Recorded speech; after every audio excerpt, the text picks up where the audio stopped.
So, Cloud, you were a soldier first class, right? Yeah. Weird. Really? What's weird about it? Nothing.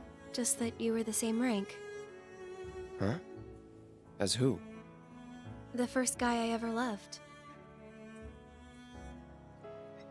So I spent some time sitting here debating on if I should make this video or a different one. It was hard to distinguish what I was thinking down low. Then I decided, F it. It's not normally what we do on this channel, but maybe it would be nice to try something else and see what you guys' thoughts. This is Feb, live every day except Tuesdays and Thursdays 6 p.m. Central Time. Let's dive into what I thought about Final Fantasy VII Remake, a game that came out like a year ago and I just finally beat. But oh man, did it leave impressions. Positive and negative, but this isn't a child-safe video, so make sure to put your earmuffs on because there will be swearing during this video.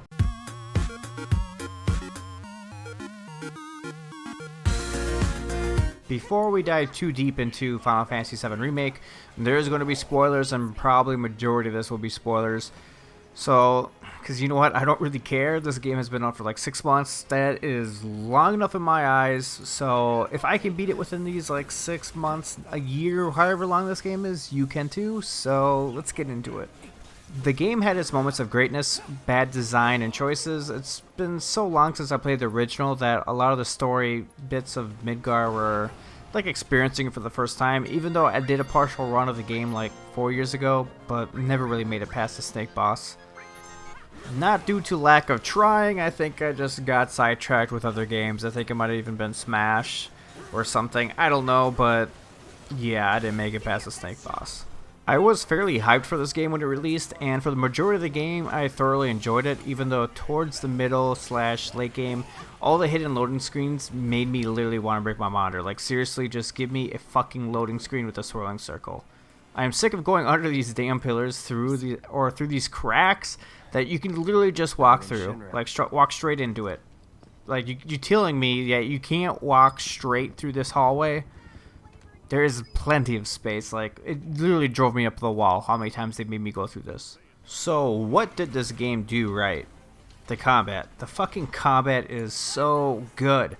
I was unsure. Now, coming from someone who enjoyed Final Fantasy 15, I had my reasons to believe it was going to be legit, and it was. The movement between swapping characters to activating spells or abilities, it was juicy.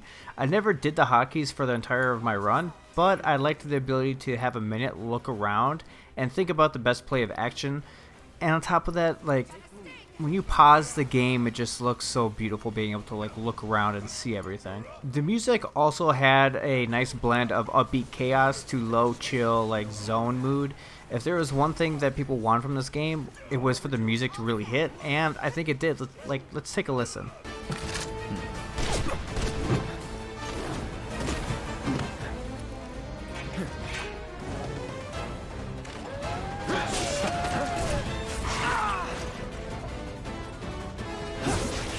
Now let's get into the deep shit, and I mean deep. Like the first time you walked into your parents having sex. Yes, that deep. The stuff that sits with you for years to come. Well, this story left me confused and dirty. There was so much stuff I missed out on for not having played the original in a recent manner that a lot just blew over me.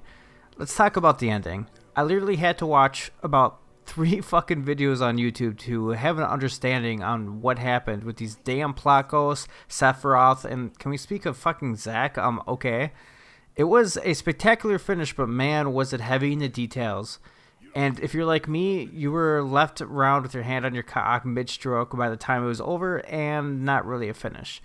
After watching YouTube videos, I do respect what they did here by giving them room to change the story moving forward to create a new journey, subvert expectations, and really remake the story. But man, with the game about being 30 hours, couldn't they really find ways to include this needed information down the road to give a more fulfilling story instead of sections of the game that just feel like filler? There was a lot of little dialogue that went on, but none of it really, you don't really grasp it until you play the game again or see those clips again, and then you start to understand like, oh, that's what they were talking about, when at the time you're just like, Okay, that was random. We need to talk about the filler. It was bad. So bad. I did some side quests early on, and after that, never again. Shit was boring and provided no benefit. Besides being able to do more combat, but oh man, it was so bad. It's just like walking through the cracks. It was unnecessary. Find different ways of doing it. And on top of that, the motorcycle sequences. The motorcycle sequence sucked. I know some people loved them, some people liked them, but honestly, I thought they handled it like garbage. They didn't add anything fun or value to it, especially that boss fight one at the end of the game. That one was just stupid, just a waste of time. However, there was little cool moments like these. If I could ever grow tired of your company. Naughty, naughty! Until one of our flames is forever extinguished, our friends will never rest. Wait for me!